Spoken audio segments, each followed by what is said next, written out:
Welcome to Great Souls Remembered. I'm Mark. On this channel, we pay tribute to unforgettable lives that brought meaning, inspiration, and brilliance to the world. From beloved stars to cultural icons, their legacy still lives on. Join us as we remember their stories, honor their impact, and celebrate the memories they left behind. Nicholas Brendon is an American actor best known for his role as Xander Harris in Buffy the Vampire Slayer. He gained recognition for portraying a character who balanced humor, loyalty, and vulnerability, becoming an important part of the show's emotional core and ensemble dynamic. His performance helped shape the identity of the series, which developed a strong and lasting fan following over the years. Beyond Buffy the Vampire Slayer, Brendon appeared in other television projects, including Criminal Minds and Kitchen Confidential, where he took on different types of roles that demonstrated his range as an actor. While he is most closely associated with television work, his career also included guest appearances and smaller roles across various productions. Over time, his work became especially meaningful to fans who connected with the characters he portrayed during the early 2000s television era. His performances are often remembered for their relatability and emotional honesty, particularly in ensemble casts where character relationships played a central role. Brendon's career has also been marked by public discussions around personal challenges, which have been widely reported over the years. Despite this, his work on screen remains the most enduring part of his public legacy, especially among audiences who continue to revisit Buffy the Vampire Slayer. He remains best known for contributing to one of television's most iconic series, with a role that continues to be recognized in discussions of cult television and ensemble storytelling. Joanne Chory was one of the most influential plant scientists of her generation, widely recognized for turning fundamental biological research into practical solutions for environmental challenges. Born on March 19, 1955 in Boston, she devoted her career to understanding how plants respond to light, temperature, and environmental stress. Her work reshaped modern plant biology by revealing how genetic and molecular processes in plants could be harnessed to address broader ecological problems, including climate change. At the Salk Institute for Biological Studies, Chory led groundbreaking research in plant genetics and became the driving force behind the Harnessing Plants initiative. This ambitious project focused on engineering plants with deeper and more efficient root systems capable of storing increased amounts of carbon underground, offering a natural approach to reducing atmospheric carbon dioxide. Her vision connected basic science with global environmental goals and attracted significant international support and funding, helping position plant biology as a key field in climate solutions. Beyond her laboratory achievements, she was also a strong advocate for climate action and for increasing the visibility of women in science.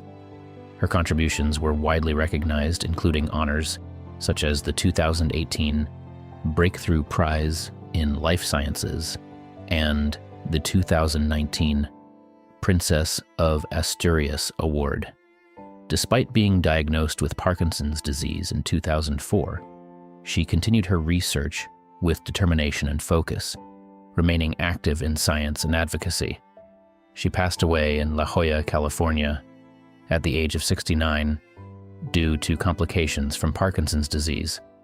Her legacy continues through her scientific discoveries, her environmental vision, and the global research efforts she helped inspire. Garry Shandling passed away at the age of 66, leaving behind a body of work that blended humor with an unusually honest look at human insecurity and fame. His style of comedy was never loud or exaggerated. Instead, it relied on timing, self-awareness, and a subtle ability to reflect everyday awkwardness back at the audience in a way that felt both funny and personal. He became a defining figure in television history through his work on The Larry Sanders Show, which he co-created and starred in. The series broke new ground by exploring the behind-the-scenes world of a fictional talk show, revealing the tension, ego, and vulnerability that exist behind public personas. It earned critical acclaim and multiple awards, including recognition for its writing and performances, and it remains influential in shaping modern television comedy. Shandling's career also extended beyond comedy writing and acting. In later years, he appeared in the Marvel Cinematic Universe, including a role as Senator Stern, showing a surprising range that reached new audiences. His passing marked the loss of a unique creative voice, someone who understood the quiet contradictions of human behavior and translated them into comedy that felt deeply relatable. Even years later, his work continues to resonate, not just as entertainment, but as a thoughtful reflection of the people watching it. Cheng Pei-pei was a pioneering Hong Kong-American actress, widely celebrated as one of the earliest and most influential female stars in martial arts cinema. Born in 1946, she rose to prominence during the golden era of wuxia films, where her performances helped redefine how women were portrayed in action storytelling. She became a major star through Shaw Brothers studio productions, including Come Drink With Me, 1966, followed by acclaimed films such as Golden Swallow and Lady Hermit. These roles established her as a powerful screen presence, earning her enduring recognition as a symbol of strength, elegance, and precision in martial arts film history. After a successful early career in Hong Kong cinema, she later reintroduced herself to global audiences with a memorable role in Crouching Tiger, Hidden Dragon, 2000, a performance that earned her critical acclaim and industry awards. She continued working across international film and television, appearing in projects such as Street Fighter, The Legend of Chun-Li, and Disney's Mulan, 2020, further extending her influence across generations and cultures. She passed away in the San Francisco Bay Area at the age of 78, with no official cause of death publicly disclosed. Her passing prompted widespread tributes from the global film community. She was later honored with a Lifetime Achievement Award at the 61st Golden Horse Awards. She is remembered as a trailblazer who helped open doors for women in action cinema and left behind a legacy defined by grace, resilience, and groundbreaking impact on the genre. Billy Beane lived a life that extended far beyond his years on the baseball field, leaving a lasting impact on the sport and its culture. Born on May 11th, 1964, he was a left-handed outfielder who played parts of 6 Major League Baseball seasons between 1987 and 1995, representing teams such as the Detroit Tigers, Los Angeles Dodgers, and San Diego Padres. He also played internationally with the Kintetsu Buffaloes in Japan, adding a global dimension to his playing career and broadening his experience of the game. While his athletic career was respectable, his most significant contribution to baseball came after he retired as a player. In 1999, he publicly came out as gay, becoming one of the first former MLB players to do so. At the time, this step required considerable courage, as professional sports were still largely unprepared for open conversations about LGBTQ+ inclusion. In the years that followed, Beane became an influential figure within Major League Baseball's leadership.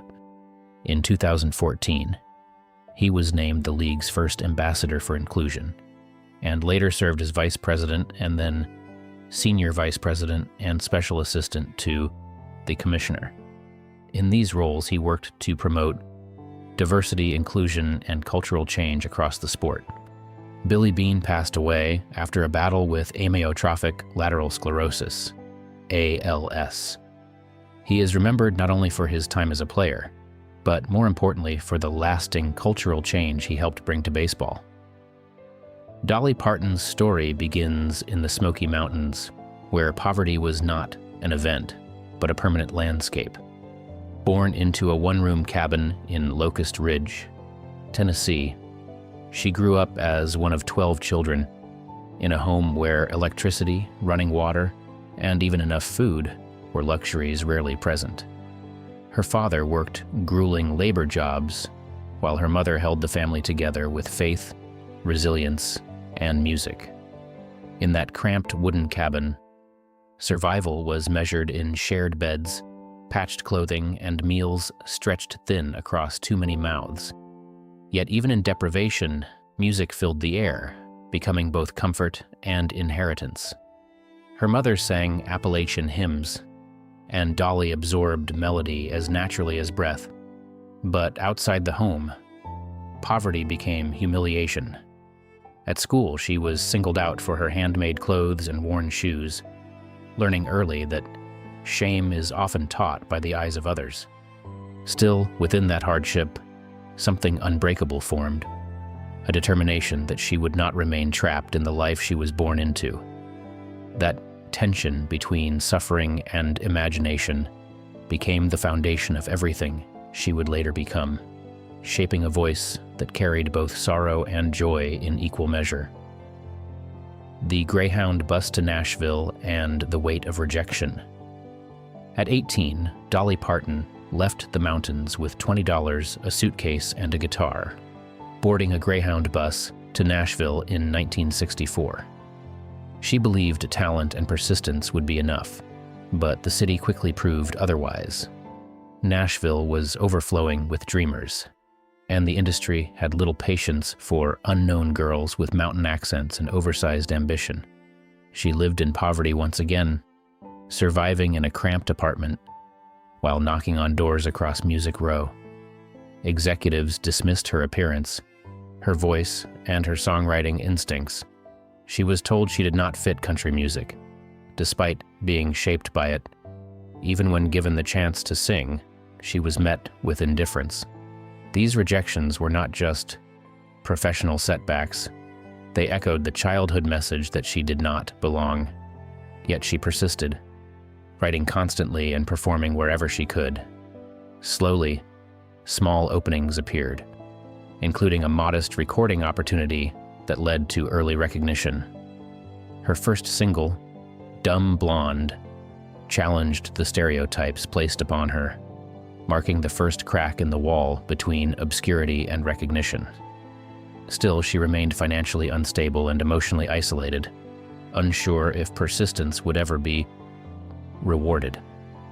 Breaking through with Monument Records and finding her voice, Dolly's early career gained traction when she signed with Monument Records in the late 1960s, though the deal was far from ideal. The label attempted to shape her into a more commercially acceptable artist, pushing her toward styles that muted her authenticity. Despite these constraints, she released Dumb Blonde, which introduced her as a witty and defiant voice in country music. The song's success was modest, but meaningful, proving she could not be easily dismissed. Yet behind the scenes, she struggled with creative frustration and financial exploitation. The industry saw her as a product to refine rather than an artist to nurture. Even as her visibility increased, she remained underpaid and controlled, forced to navigate a system that benefited from her talent more than it supported her growth. During this period, she wrote constantly, developing the emotional depth that would later define her greatest songs. These years were a balancing act between opportunity and restriction, where every small success came with compromises that tested her patience and identity. Still, she learned how to survive inside the system, while quietly preparing to eventually break free from it. The Porter Wagoner Show and the Price of Fame. Dolly's breakthrough came when she joined Porter Wagoner and became a featured performer on his nationally televised program. At first, the partnership seemed like a dream opportunity. She gained exposure, financial stability, and a platform that introduced her to millions. Their on-screen chemistry made them one of country music's most recognizable duos. However, the professional success masked a growing imbalance of power. Wagoner controlled significant aspects of her career, including song selection, image, and business decisions. Dolly, still early in her career, initially accepted this arrangement out of gratitude, but over time it became suffocating. She felt her artistic identity shrinking beneath expectations that prioritized his vision over hers. Creative disagreements escalated into emotional strain, and she began to feel trapped in a role rather than recognized as an independent artist. While the show elevated her fame, it also delayed her autonomy. The experience taught her a crucial lesson about control in the entertainment industry. Success without ownership could still feel like imprisonment. This realization would eventually lead to one of the most important turning points in her life: the song that became Freedom and Farewell. The emotional breaking point in Dolly's relationship with Porter Wagoner culminated in one of her most iconic compositions, I Will Always Love You. Written as a farewell rather than a conventional love song, it expressed gratitude while asserting independence. When she performed it for Wagoner in 1974, it served as both goodbye and liberation. The decision to leave his show was not easy, as it meant risking financial stability and industry connections. However, Dolly recognized that continuing under his control would cost her artistic identity. Wagoner eventually agreed to release her from their contract, though the separation was emotionally charged and legally complex. The song itself became a monumental success, reaching #1 and later achieving global recognition through other artists' interpretations. Its impact extended beyond music charts. It symbolized a woman reclaiming ownership of her voice and career. This moment marked the transition from guided performer to independent creator, allowing Dolly to step fully into her own identity. The emotional honesty of the song reflected the complexity of gratitude and freedom intertwined, showing that liberation can still carry sorrow. Rise to stardom and the creation of iconic songs. After leaving Wagoner, Dolly entered the most creatively powerful phase of her career. She released a series of songs that defined not only her legacy, but also the broader landscape of country and pop music. Among them was Jolene, a haunting narrative that showcased her storytelling brilliance and emotional vulnerability. She followed with crossover success in pop music and expanded into film, demonstrating versatility beyond country roots. One of her most influential works, 9 to 5, became an anthem for working people and established her as a cultural voice for labor and resilience. During this period, she was no longer simply a country singer. She became a global figure whose music transcended genre boundaries. However, this rise required relentless work, constant touring, and emotional endurance. Fame brought opportunity, but also exhaustion, as she balanced creative ambition with the pressure to remain relevant. Despite the demands, she maintained control over her songwriting and business decisions, ensuring that her independence was not compromised again. This era cemented her status as both artist and architect of her own career. Building an empire and the birth of Dollywood, Dolly's success eventually extended beyond music into business and cultural legacy with the creation of Dollywood in 1986. Located near her childhood home in Tennessee, the park represented both a business venture and a personal tribute to her roots. It transformed her image from entertainer to entrepreneur, demonstrating her ability to build sustainable cultural institutions.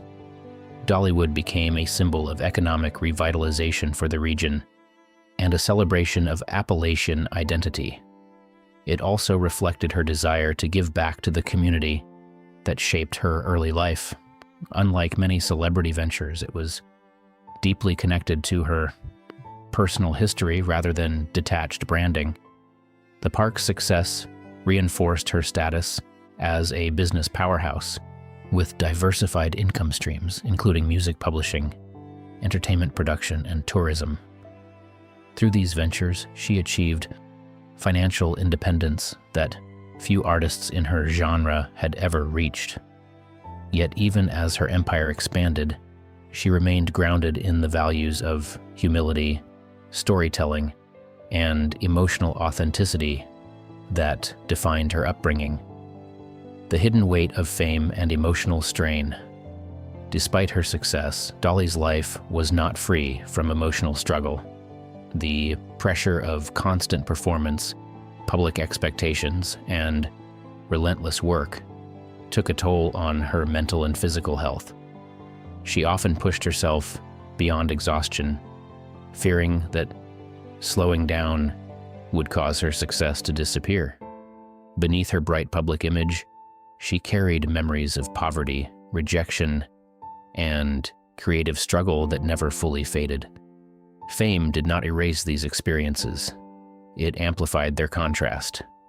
The loneliness of constant travel and public scrutiny created emotional distance, even as she remained one of the most beloved figures in entertainment. She also faced industry skepticism, particularly from those who underestimated her business intelligence and artistic control. Yet she continued to evolve, adapting to changing musical landscapes while maintaining her core identity. Her resilience was not without cost, as she learned that sustained success requires sacrifices that are often invisible to audiences. Still, she remained committed to her craft, using music as both expression and emotional survival. Philanthropy, legacy, and cultural impact beyond entertainment. Dolly's influence expanded into philanthropy, particularly through literacy programs and disaster relief efforts. Her Imagination Library initiative, which distributes books to children, reflects her lifelong belief in education and opportunity. This work connects directly to her own childhood experiences of limited access and economic hardship. By investing in literacy, she has helped millions of children gain access to reading materials regardless of income. Her cultural impact extends beyond music into representation, resilience, and empowerment. She has become a symbol of authenticity in an industry often driven by image over substance. Her ability to remain relevant across decades speaks to her adaptability and emotional intelligence. While many artists fade with time, she has sustained relevance by continuously evolving while remaining true to her voice. Her legacy is not only measured in awards or financial success, but in the emotional connection she has built with audiences worldwide. She represents the possibility of transformation without forgetting origin. A life defined by transformation and enduring voice.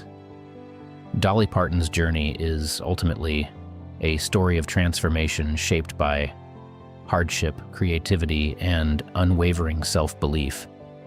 From a one-room cabin in the Smoky Mountains to global stages and cultural influence, her life reflects both struggle and triumph. She turned rejection into opportunity, control into independence, and vulnerability into artistic strength. Each phase of her career built upon the last, forming a legacy rooted in resilience and authenticity. Her music continues to resonate because it is grounded in lived experience rather than illusion. Even as she ages, her influence remains active, shaping new generations of artists and listeners. She has proven that success does not require abandoning identity, but rather embracing it fully. The girl who once had nothing now represents abundance in its most meaningful form: creativity, generosity, and emotional truth. Her story endures because it speaks to something universal: the desire to be heard, valued, and remembered, not for where one started, but for what one overcame and gave back to the world.